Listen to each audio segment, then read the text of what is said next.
I have no intention of dealing with your parents. If you don't like it, we can get a divorce. That's how my husband threatened me. Are you sure about that?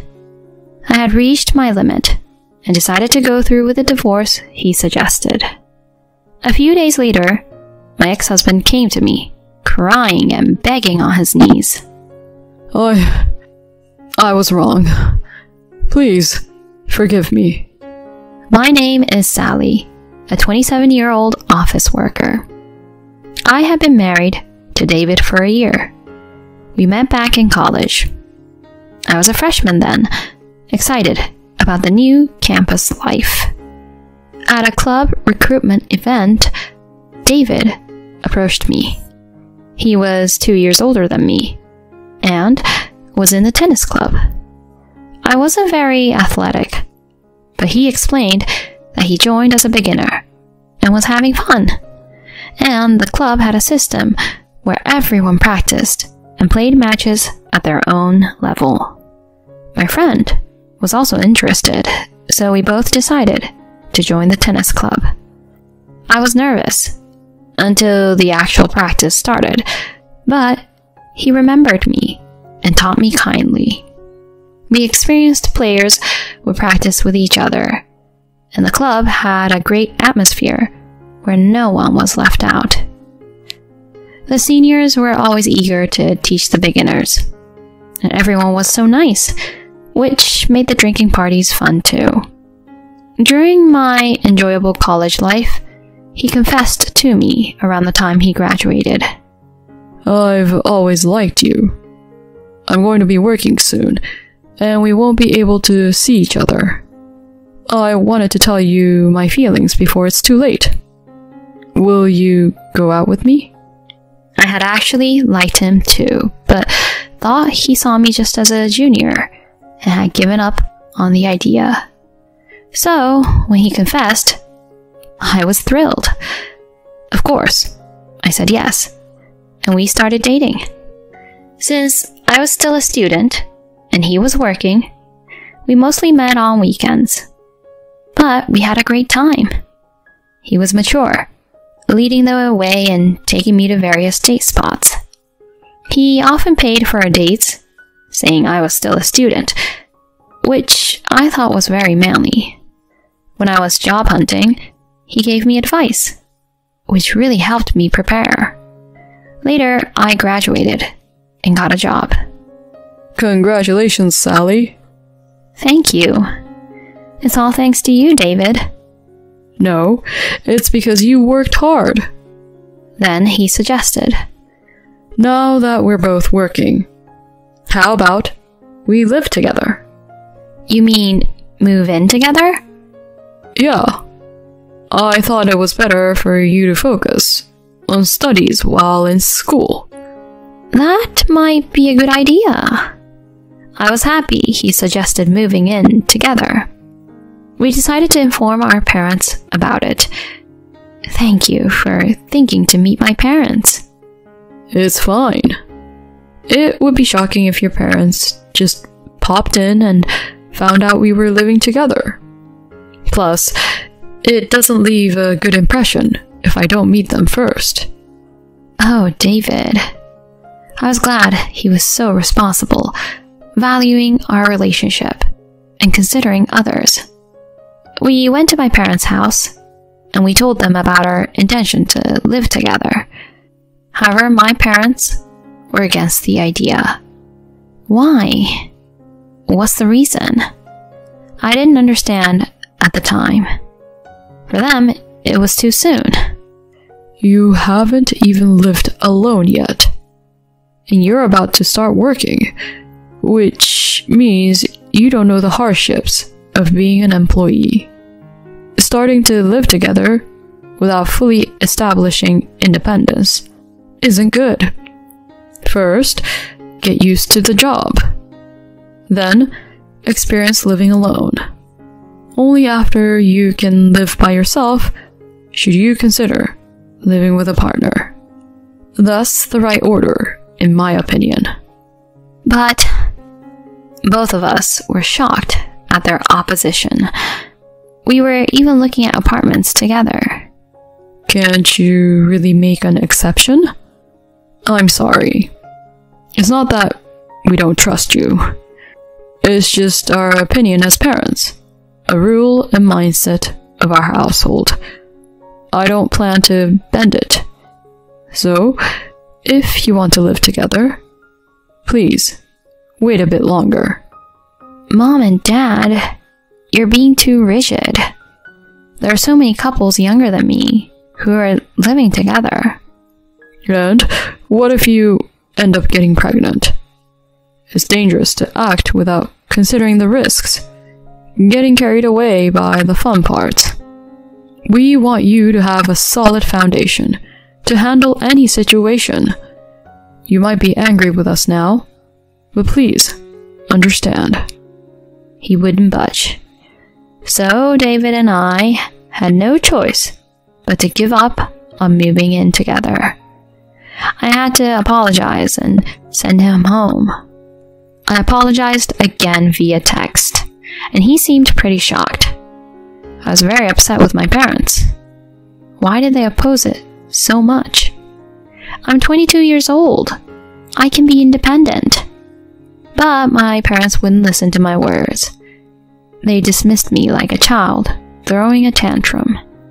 There's a big difference between saying you can be independent and actually being independent. Once you start working, you'll see things differently. You're still young. Don't rush. Take it step by step. I felt so rebellious against my parents, who wouldn't understand my feelings. But as soon as I started working, I began to see that my parents were right. I realized how tough it was to live as an adult. Just going to work every day and slowly learning a massive amount of work was mentally exhausting. I felt even living alone would be challenging in such a state. There's no way I could have managed cooking dinner or cleaning.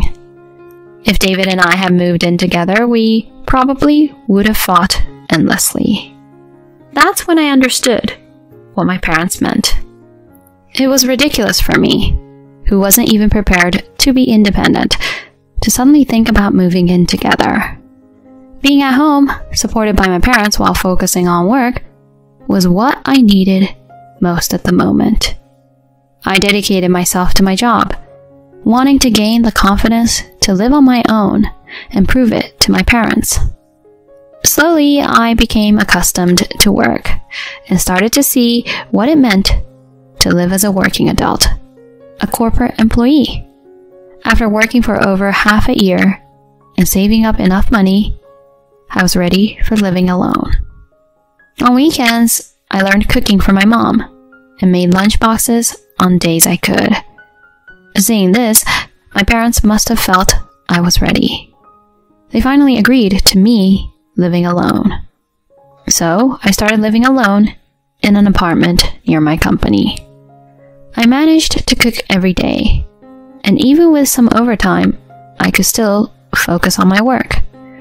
Before I knew it, I was the top performer among my peers and got an early raise.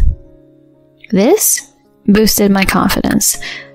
Unlike my student days, I naturally developed a more mature way of thinking, and I could feel the change of myself, even when I was with David. We continued dating smoothly, visiting each other's places while living separately. He would often ask, "Isn't it about time we started living together?" But I felt it wasn't time yet. I think I need to experience living alone a bit more. I want to make sure I can manage life on my own, even when work gets busier. "I see," he replied, somewhat reluctantly, but eventually agreed.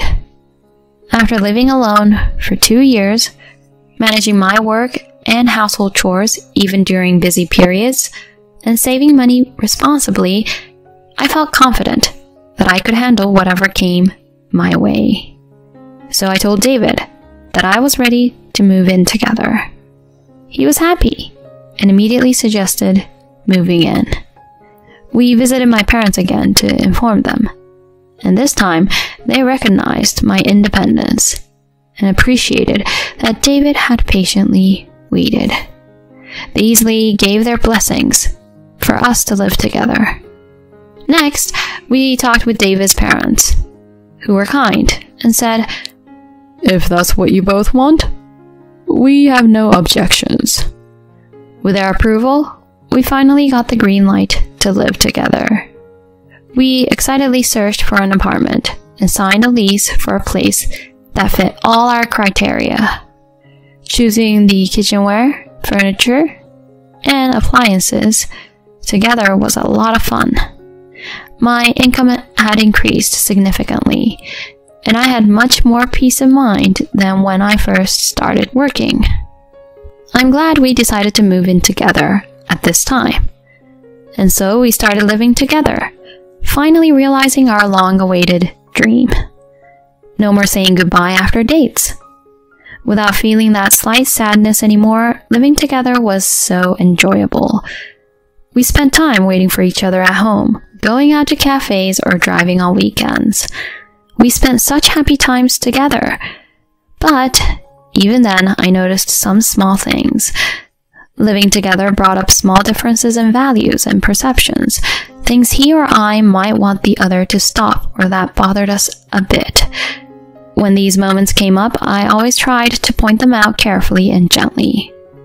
If we had moved in together before becoming working adults, I probably wouldn't have been able to handle these situations as well, and the worst case scenario might have been a breakup. I truly felt it was the right time to start living together. About a year after we started cohabiting, he proposed to me. "We've been together for about 7 years, and I want to be with you forever. That will never change. Will you marry me?" I felt the same and immediately accepted. Yes, I will. That's how we decided to get married. Since we had already introduced each other to our parents during our cohabitation, both sets of parents readily accepted our decision to remarry. We smoothly arranged a meeting between our families and had our wedding. Everything from our engagement to the wedding seemed to happen in the blink of an eye. Many people attended and celebrated our union, making me incredibly happy. After the honeymoon, we returned to our apartment to start our married life. I thought we would continue our peaceful and happy days, but after getting married, something about my husband started to bother me. It was around Christmas when I first noticed it. My dad suggested that we come over for a Christmas dinner. What do you think? I asked him, but he visibly grimaced. "Why do I have to go to your family's place? I want to go to my own home for Christmas." "But you haven't been to my family's home since we got married." I went to my parents alone for Thanksgiving. After getting married, it's important to visit each other's families. When I rebuked him, he replied reluctantly. "Honestly, I'm not fond of your parents." Why? "They're just too rigid. Remember when we first talked about moving in together? They were all uptight." Uptight? My dad was just giving us good advice. "They're old-fashioned and inflexible. That's why I'd rather not be involved with them." What? I was shocked by his words. I had rebelled against my parents back then, but now I was grateful for their strictness. Maybe he found my parents difficult because his own were more permissive. I think it was a matter of compatibility. But there was no need for him to slander them like that. From then on, I started to distrust my husband. I had always thought he was kind and sincere, but maybe he had another side to him. I began to sense a certain duplicity in him. After that, he never came to my parents' house and didn't make any effort to meet them. He would get really upset if my parents wanted to visit and would go to his own family's home instead. I was shocked by his attitude and felt guilty that I couldn't tell my parents the truth about his feelings. Gradually, my affection for him faded. He would force me to attend his family gatherings but refused to meet mine. His selfish behavior, based solely on his likes and dislikes, disappointed me. Recently, he started to openly denigrate my parents, triggered by my earlier promotion than him. Why the hell did someone born to parents like that become a manager before me? Is the company messed up? Or did your parents pull some strings? Like, please promote our child or something? Of course they didn't do that. Why would you say something so awful? He was clearly berating me and my parents out of jealousy. I was so fed up with him. He seemed to be showing his true colors more and more. In the midst of this, my parents invited us to a family gathering, mentioning that my uncle, who had always been kind to me since I was little, would be there. He was a busy businessman and rarely attended these gatherings, so I rarely saw him. I wanted to go, especially because my uncle would be there. My parents had asked me to bring my husband to greet my uncle, so I tried talking to him about it. Hey, there's a family gathering at my parents' house in a couple of weeks. My uncle wants to meet you too. Nope, pass. What? I told you I don't want anything to do with your parents. If you don't like it, let's divorce. He threatened. I can't believe this. Why would you say that? Because you don't listen. Enough! I ended the conversation quickly and decided to go to the family gathering alone. I was happy to see my uncle after so long, but I had been not talking to David since our last fight, and the stress made it hard for me to smile. My uncle noticed and asked if something was wrong, and I ended up crying. This surprised not only him, but also the other relatives. What's wrong, Sally? Are you okay? My parents also sensed something was amiss and rushed over. I apologized and honestly shared about my troubled relationship with my husband and how he had been insulting me and my parents.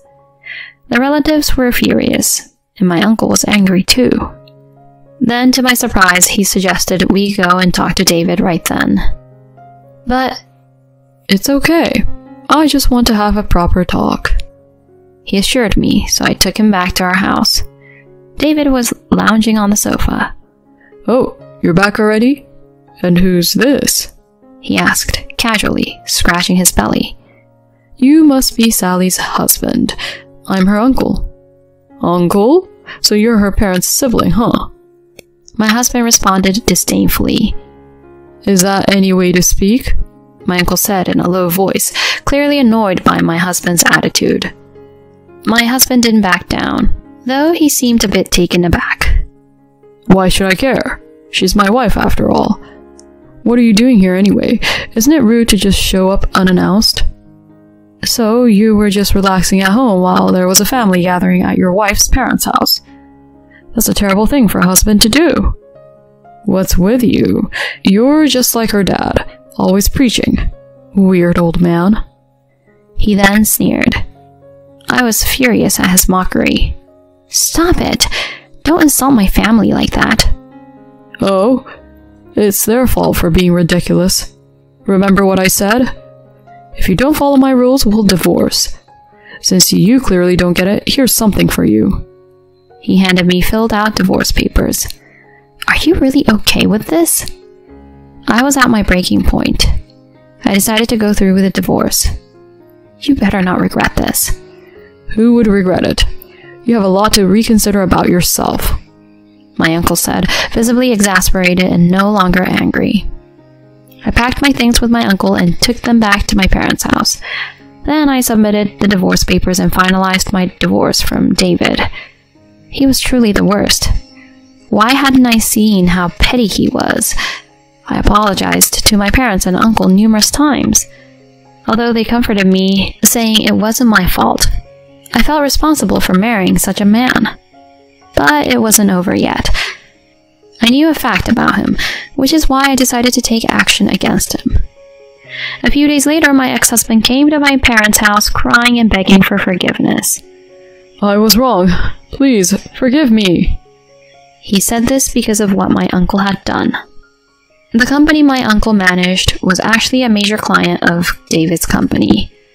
I only found this out when I told my uncle about my ex. My uncle had decided to assess David in person before making a decision about the contract.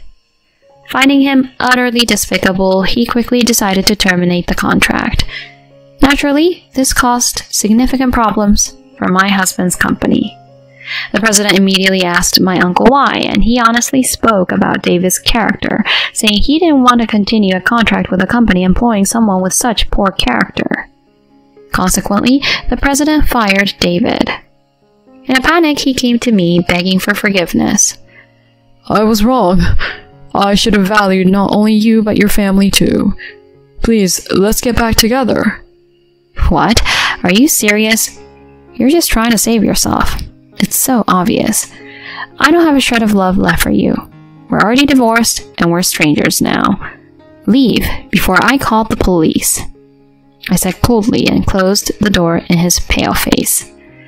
I thought if he was still there in 5 minutes, I'd call the police, but he soon trudged away. After that, my ex-husband couldn't return to his company and struggled to find a new job. Apparently, he had been deemed incompetent at his previous company, and his reputation for causing problems made it impossible for him to find work. Now he's living in a miserable and lonely life in a cheap apartment, working part-time. All my college friends supported me, so he was ostracized by them too. Even his parents were dismayed and cut ties with him. Well, he's still young and can start over, but I hope this experience has made him realize how awful his behavior and attitude were. Meanwhile, I'm doing well in my job, finding work more and more enjoyable. My uncle, parents, and I had dinner together, enjoying our time as a happy family. Going forward, I plan to cherish my family while enriching my work and personal life.